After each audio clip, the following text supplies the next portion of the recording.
बागेश्वर के गरुड़ में सुबह सुबह प्रचार करने निकले सीएम धामी। स्थानीय लोगों से मिलकर सरकार की योजनाओं का लिया फीडबैक। कहा, सरकार के कामकाज से संतुष्ट जनता ने भाजपा को रिकॉर्ड मतों से विजयी बनाने का बनाया मन।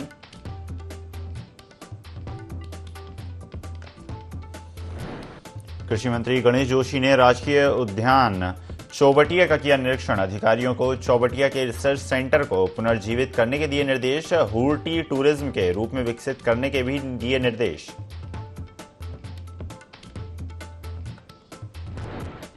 देहरादून की पहचान को लौटाने के लिए एमडीडीए का प्रयास। शहर को हरा भरा और सुंदर बनाने के लिए शुरू की योजना पेड़ लगाओ इनाम पाओ योजना की शुरुआत।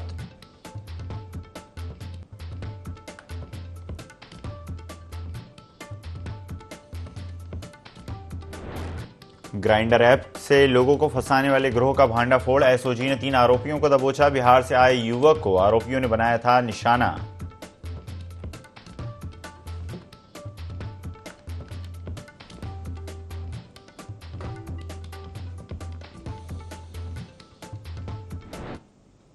नमस्कार, स्वागत है आपका IND 24 में। मैं हूं आपके साथ ईसा अहमद। देहरादून की खबर से शुरुआत करते हैं बुलेटिन की, जहां पर बागेश्वर के गरुड़ में प्रचार करने निकले हैं सीएम पुष्कर सिंह धामी। स्थानीय लोगों से मिलकर सरकार की योजनाओं का फीडबैक लेते नजर आए। सरकार के कामकाज से जनता संतुष्ट है, ऐसा कहना है सीएम पुष्कर सिंह धामी का। जनता ने भाजपा को रिकॉर्ड मतों से विजयी बनाने का मन बनाया है। तो सीएम पुष्कर सिंह धामी खुद प्रचार करते नजर आ रहे हैं। देहरादून से एक खबर आपको बता रहे हैं, जहां पर बागेश्वर के गरुड़ में प्रचार करने निकले हैं सीएम पुष्कर सिंह धामी। स्थानीय लोगों से मिलकर सरकार की योजनाओं का फीडबैक भी लिया जा रहा है। योजनाओं का फीडबैक लेते नजर आ रहे हैं सीएम पुष्कर सिंह धामी। सरकार के कामकाज से जनता संतुष्ट है, ऐसा कहना है सीएम पुष्कर सिंह धामी का। जनता ने भाजपा को रिकॉर्ड मतों से विजयी बनाने का मन बनाया है।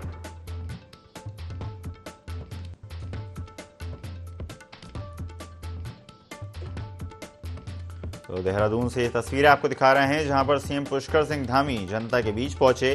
बागेश्वर के गरुड़ में प्रचार करते नजर आए। सीएम पुष्कर सिंह धामी जनता से संवाद करते नजर आए, साथ ही सरकारी योजनाओं की जानकारी देते भी नजर आए। सीएम पुष्कर सिंह धामी का कहना है कि जनता सरकार के कामों से संतुष्ट है और रिकॉर्ड मतों से इस बार विजयी बनाने वाली है। स्थानीय महिलाओं से, स्थानीय ग्रामीणों से चर्चा करते नजर आए सीएम पुष्कर सिंह धामी। योजनाओं का फीडबैक लेते नजर आए। सीएम पुष्कर सिंह धामी ने बागेश्वर की जनता से संवाद किया, जनसंपर्क किया, जनता से योजनाओं के बारे में भी जानकारी ली। किस तरह से योजनाओं का क्रियान्वयन किया जा रहा है, क्या जनता को उसका वाकई में लाभ मिल रहा है, इस बारे में सीएम पुष्कर सिंह धामी ने जनता से चर्चा की, संवाद किया, मंथन किया। बागेश्वर के गरुड़ से तस्वीरें आपको दिखा रहे हैं, जहां पर प्रचार करने निकले हैं सीएम पुष्कर सिंह धामी। स्थानीय लोगों से मिलकर सरकार की योजनाओं का फीडबैक भी लिया। इस दौरान जनता ने अपनी समस्याएं भी सीएम पुष्कर सिंह धामी को बताई और किस तरह से योजनाओं का लाभ मिल रहा है, मिल भी रहा है या नहीं मिल रहा है, इस बारे में सीएम पुष्कर सिंह धामी को जानकारी दी। किस तरह से योजनाओं के क्रियान्वयन में जनता को समस्याओं का सामना करना पड़ रहा है, इस बारे में सीएम पुष्कर सिंह धामी ने जनता से फीडबैक लिया। और फीडबैक लेने के बाद सीएम पुष्कर सिंह धामी का कहना है कि जनता योजनाओं से संतुष्ट है और रिकॉर्ड मतों से जिताने वाली है। और इस खबर पर ज्यादा जानकारी के लिए हमारे सहयोगी विनय हमारे साथ जुड़ गए हैं। विनय से जान लेते हैं, जो एक अलग अंदाज सीएम पुष्कर सिंह धामी का देखने को मिला है कि बागेश्वर में वो खुद पहुंचे और जनसंपर्क किया, योजनाओं के बारे में जानकारी भी ली और जनता से संवाद के बाद इस बात को उन्होंने आश्वस्त होकर कहा कि जनता जो है वो योजनाओं से संतुष्ट है और रिकॉर्ड मतों से भारतीय जनता पार्टी जीत दर्ज करने वाली है। विनय जी बिल्कुल, देखिए आपको बता दें कि इस तरह से बागेश्वर के उपचुनाव जो है 5 तारीख को जो है होने हैं और ऐसे में जितने भी यहाँ पर बीजेपी के जो नेता हैं वो उनका भी जो है इस दौरान बागेश्वर उपचुनाव के दौरान जो है वहाँ का दौरा जो है रहने वाला है। और साथ ही साथ प्रदेश के मुख्यमंत्री की अगर बात की जाए तो प्रदेश के मुख्यमंत्री बीते दिन यानी कि कल जो है बागेश्वर पहुंचे थे, जहां पर जाकर के उन्होंने जनता को संबोधित भी किया और इस दौरान एक बड़ा रोड शो का आयोजन जो है वो भी वहां पर किया गया था। तो उसको लेकर के जो है किस तरीके से जो है वहां की जनता यहाँ पर बीजेपी को भारी मतों से जिताने के लिए जो है यहाँ पर दिख रही है, या फिर उसका फीडबैक भी जो है यहाँ पर सीएम धामी ने आज सुबह जो है जनता से मिलने के बाद में लिया है। और सीएम ने खुद जो है यहाँ पर स्थिति क्लियर कर दी है कि जो यहाँ पर जनता है, जो बागेश्वर की जो जनता है, वो यहाँ पर बीजेपी को भारी मतों से जो है विजय दिलाने वाली है। विनय, ये तो कहना है सीएम पुष्कर सिंह धामी का कि जनता भारी मतों से जिताने वाली है। ठीक ऐसा ही दावा कांग्रेस पार्टी का भी है कि भारी मतों से कांग्रेस पार्टी को जो है जनता वहां की जिताने वाली है। क्या लगता है जनता के मन में क्या चल रहा है? बागेश्वर की जनता किसको अपना मत देगी?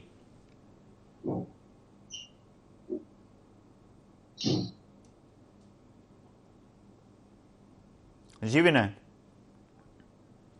तो जिस तरह से हमारे सहयोगी विनय बता रहे थे कि सीएम पुष्कर सिंह धामी बागेश्वर में प्रचार करने पहुंचे और ऐसे ही अनेक दिग्गज इस वक्त लगातार बागेश्वर और गरुड़ में दौरे कर रहे हैं। आपको बता दें कि बागेश्वर में उपचुनाव होने हैं, जिसको मद्देनजर रखते हुए भारतीय जनता पार्टी लगातार क्षेत्र में सक्रिय नजर आ रही है। काफी अहम ये उपचुनाव माना जा रहा है, जिसको मद्देनजर रखते हुए खुद सीएम पुष्कर सिंह धामी, जिस तरह से हमारे सहयोगी ने भी बताया, कि जनता के बीच पहुंचे हुए हैं और लगातार योजनाओं के बारे में जानकारी दे रहे हैं, जनता से फीडबैक ले रहे हैं कि किस तरह से विकास कार्य किए गए हैं और क्या कुछ जनता की समस्याएं हैं, क्या योजनाओं का क्रियान्वयन सही तरीके से हो रहा है, ताकि आने वाले उपचुनाव में ज्यादा से ज्यादा जनता का मत उनके हित में आए।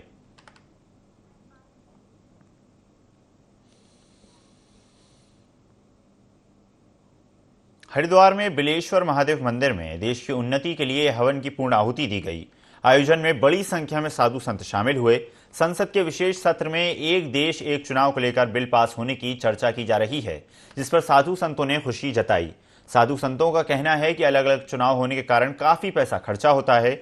एक चुनाव होने से जनता का पैसा बचेगा और जनता के ही काम आएगा। साधु संतों ने आगे कहा कि सरकार इस ओर जो भी कदम उठाएगी, साधु संत उसका स्वागत करेंगे।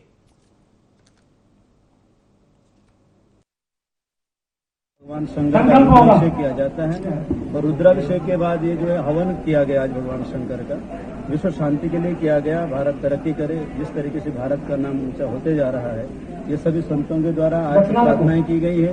जो भी अनुष्ठान भारतवर्ष के कार्यक्रम जो चल रहे हैं वो सभी संपूर्ण हो, तो सभी संतों का यही आशीर्वाद रहेगा। जो भारत के उत्थान का कार्य करे, उन सबको संतों का आशीर्वाद सदा मिलता रहेगा और मिलता रहेगा।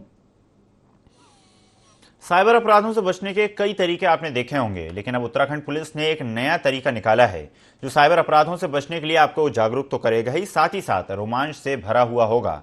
बता दें कि उत्तराखंड पुलिस ने साइबर फ्रॉड को लेकर लोगों में जागरूकता बढ़ाने के लिए Uttarakhand cyber comics artificial intelligence शुरू की है। इस कॉमिक्स में एक काल्पनिक चरित्र है, सुपर कॉप चक्रेश। हर सोमवार को ये कॉमिक्स प्रकाशित होगी, जहां आपके सामने होगी साइबर फ्रॉड से जुड़ी एक कहानी। ऐसा करने वाला उत्तराखंड देश का पहला राज्य बन गया है। साथ ही आपको बताते चलें कि वीडियो इस तरह का बनाया गया है कि इसे हर उम्र का व्यक्ति देख सकता है और वीडियो का ड्यूरेशन भी 30 सेकंड से 50 सेकंड तक रखने का पुलिस ने प्लान बनाया है और सोशल मीडिया प्लेटफॉर्म के साथ ही इसे व्हाट्सएप ग्रुप के माध्यम से भी प्रचारित किया जाएगा।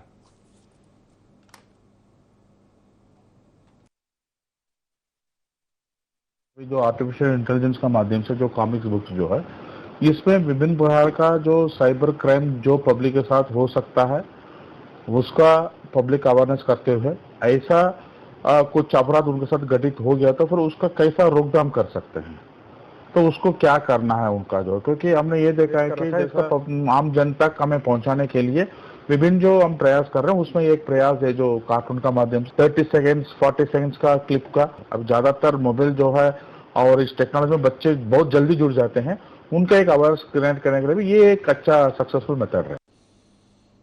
मुख्यमंत्री पुष्कर सिंह धामी की अध्यक्षता में उत्तराखंड कैबिनेट की अहम बैठक हुई। इस कैबिनेट की बैठक में 20 से अधिक प्रस्तावों पर कैबिनेट की मुहर लगी। कैबिनेट मंत्री सुबोध उनियाल ने बैठक के प्रस्तावों को लेकर जानकारी दी। उन्होंने कहा कि राज्य आंदोलनकारियों को 10% आरक्षण की कैबिनेट ने मंजूरी दे दी है। अब ये प्रस्ताव सदन के पटल पर विधेयक के रूप में रखा जाएगा। सभी आंदोलनकारियों के आश्रितों को 2004 से इसका लाभ मिलेगा। इससे क्षैतिज आरक्षण से सरकारी नौकरी में 10% का लाभ मिलेगा।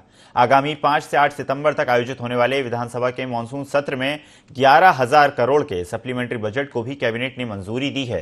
इसके अलावा संविदा और आउटसोर्स कर्मियों को भी चाइल्ड केयर लीव की सुविधा देने पर कैबिनेट ने अपनी सहमति दे दी है।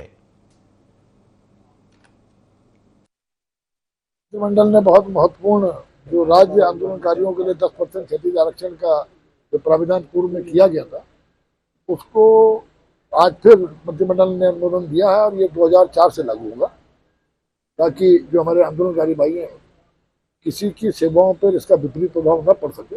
2004 से लागू होगा ये निर्णय मंत्रिमंडल ने लिया। विधानसभा में संबंधी अब एक्ट आएगा जो कानून का रूप ले लेगा। विधानसभा सत्र को लेकर पुलिस प्रशासन ने अपनी तैयारियां पूरी कर ली हैं। डीजीपी अशोक कुमार ने इसे लेकर कहा कि हर बार की तरह पारंपरिक व्यवस्था इस बार भी देखने को मिलेगी, जिससे सत्र के दौरान किसी को कोई परेशानी ना हो। डीजीपी ने प्रदर्शनकारियों से लोकतांत्रिक तरीके से प्रदर्शन करने की अपील की है, जिससे आमजन को कोई तकलीफ ना हो।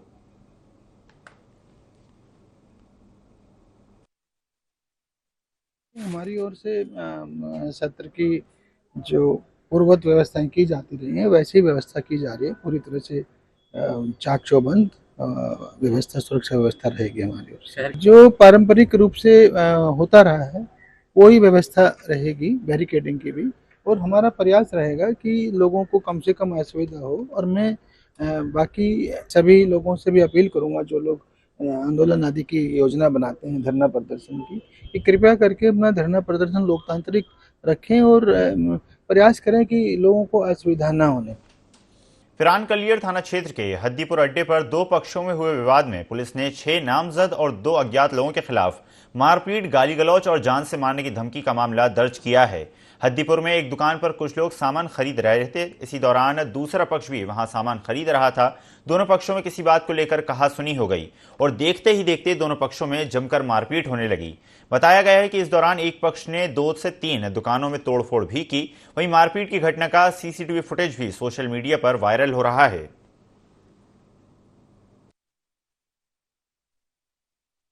झगड़े की हुआ था और इसमें जैसे ही ये प्रकरण संज्ञान में आया, इस संबंध में अभियोग पंजीकृत किया गया है सुसंगत धाराओं में और अग्रिम विधिक कार्रवाई अमल में लाई जा रही है। गांव में अभी शांति है और स्थिति सामान्य है। लगातार सतर्क दृष्टि बनाए हुए है ताकि किसी तरह की कोई अन्य अप्रिय घटना घटित न हो। रुड़की के बोट क्लब स्थित अधीक्षण अभियंता कार्यालय पर किसानों ने 1 दिवसीय धरना प्रदर्शन किया।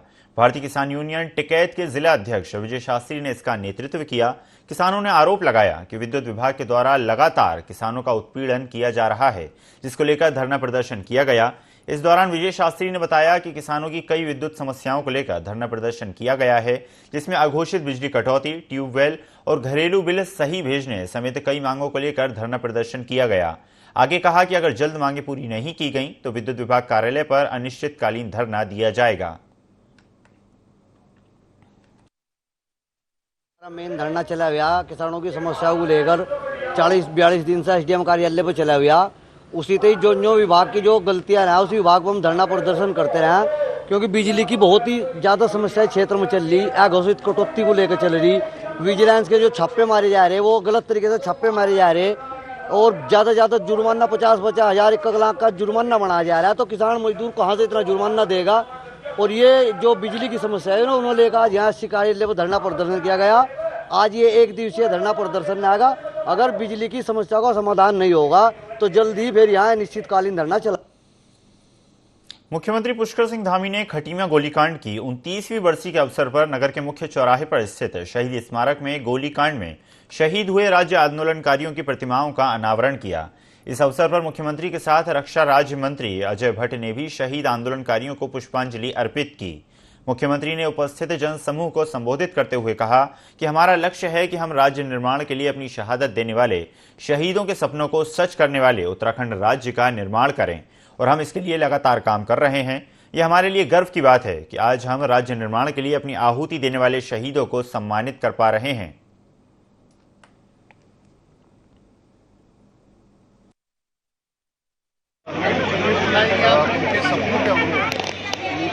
सपनों को लेकर, आशाओं को लेकर उन्होंने अपने प्राणों का बलिदान किया। जनपद उत्तरकाशी के पाली गांव में आयोजित पौराणिक अठोड़ मेला परंपरागत तरीके से हर्षोल्लास के साथ मनाया गया। कैबिनेट मंत्री गणेश जोशी ने इस मेले में भाग लेकर जाख सोमेश्वर सहित अन्य लोक देवताओं की पूजा अर्चना कर देश व प्रदेश की खुशहाली व प्रगति की कामना की। इस मौके पर जोशी ने कहा कि लोक संस्कृति के संवाहक अठोड़ मेले को राज्य स्तरीय मेले का दर्जा दिलाया जाएगा। मेला हमारे सोमेश्वर देवता का है।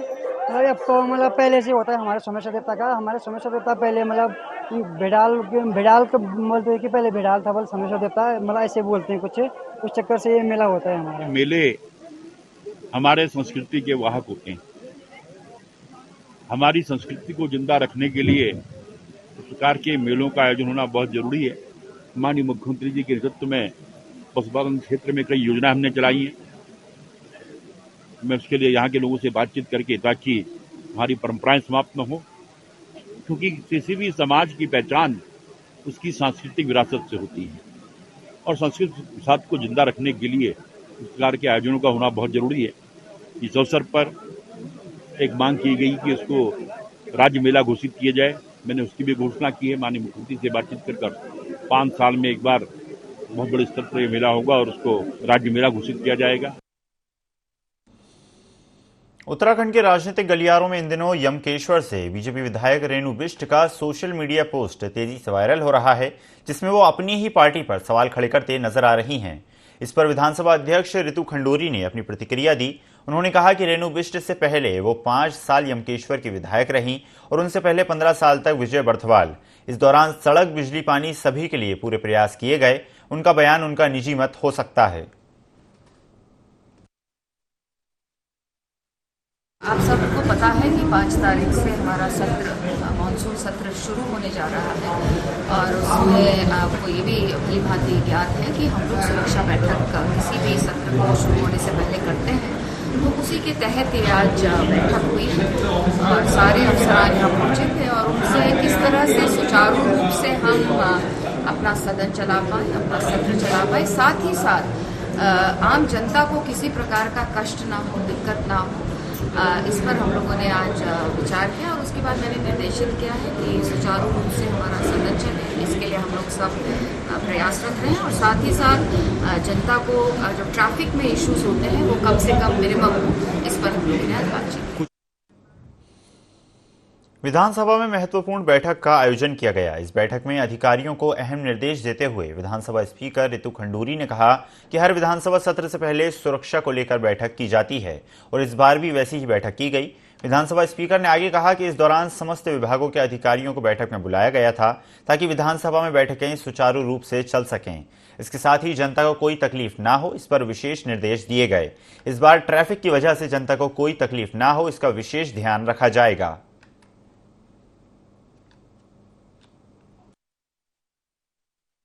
आप सबको पता है कि 5 तारीख से हमारा सत्र, मानसून सत्र शुरू होने जा रहा है और उसमें आपको ये भी भली भांति ज्ञात है कि हम लोग सुरक्षा बैठक का किसी भी सत्र को शुरू होने से पहले करते हैं। तो उसी के तहत ये आज बैठक हुई है और सारे अफसरान यहाँ पहुँचे थे और उनसे किस तरह से सुचारू रूप से हम अपना सदन चला पाएँ, अपना सत्र चला पाएँ, साथ ही साथ आम जनता को किसी प्रकार का कष्ट ना हो, दिक्कत ना हो, इस पर हम लोगों ने आज विचार किया और उसके बाद मैंने निर्देशित किया है कि सुचारू रूप से हमारा सदन चले। इसके लिए हम लोग सब प्रयासरत रहें और साथ ही साथ जनता को जो ट्रैफिक में इश्यूज होते हैं वो कम से कम मिनिमम हो, इस पर हम लोगों ने आज बातचीत की। लोहाघाट में आषाढ़ी वायु रथ महोत्सव का समापन हुआ। मां भगवती की 15 किलोमीटर दुर्गम वायु रथ यात्रा के बाद इसका समापन हुआ। 25 गांव के सहयोग से महोत्सव का आयोजन किया गया। आयुधों को आदित्य महादेव मंदिर लाया गया। पारंपरिक पूजा के बाद देव डांगरों को अंग वस्त्र भेंट किए गए। हजारों की संख्या में भक्त शामिल हुए।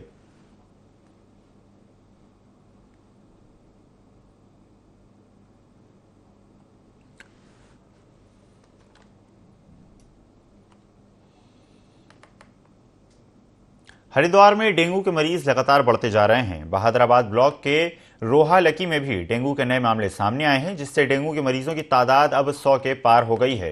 डेंगू के बढ़ते मामलों को देख स्वास्थ्य विभाग अलर्ट मोड पर है। रोहालकी में स्वास्थ्य विभाग ने फॉगिंग और कीटनाशकों का छिड़काव कराया था। साथ ही स्वास्थ्य कार्यकर्ताओं ने घर घर जाकर लोगों को डेंगू के कारण, लक्षण और बचाव की जानकारी भी दी।